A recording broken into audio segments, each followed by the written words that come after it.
અને મેઇન્સમાં હવે શું થઈ ગયું છે કે મેઇન્સ એ નોલેજની ગેમ નથી રહી.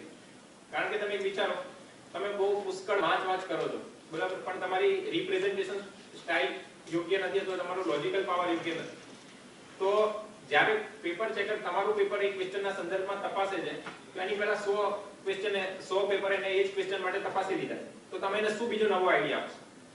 તમારે ખાલી પેપર ચેકરના માઇન્ડ ઉપર એટલું રિફ્લેક્ટ કરવાનું છે કે આ માણસ એક વ્યવસ્થિત સામાન્ય બુદ્ધિ ધરાવતો, એક સામાન્ય બુદ્ધિને સામાન્ય સમજ ધરાવતો, એક તંદુરસ્ત મેન્ટલી હેલ્ધી માણસ છે, એટલું તમારે રિફ્લેક્ટ કરવાનું છે કે એને સિવિલ સર્વન્ટ બનાવી શકાય. બહુ વધારે નથી આપવાનું.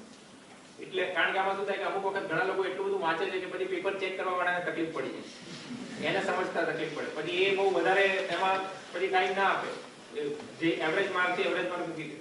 એટલે એક વસ્તુ યાદ રાખજો કે representation style is the key factor in mains exam. તમારો ક્વેશ્ચન તમે કઈ રીતે લખો છો, ઘણા બધાના અક્ષર ખરાબ હશે, હવે હું એવું નથી કહેતો કે અક્ષર તમારે સુધારવા જ જોઈએ અને ખરાબ અક્ષર હશે તો તમે પાસ નહીં થાવ, પણ થોડુંક તમે લોકો જેમના અક્ષર ખરાબ છે, આન્સર રાઇટિંગ હેન્ડરાઇટિંગ ખરાબ છે, એ લોકો થોડું અક્ષર સુધારવા પર પણ ફોકસ કરો.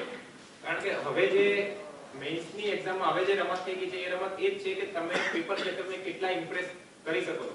અમુક ક્વેશ્ચન તમે પેરેગ્રાફ પાડીને લખો, અમુક એવું કોઈ સ્ટાન્ડર્ડ નથી. ઘણા લોકો પૂછતા હોય છે કે પેરેગ્રાફમાં લખું કે બુલેટ પોઈન્ટમાં લખું.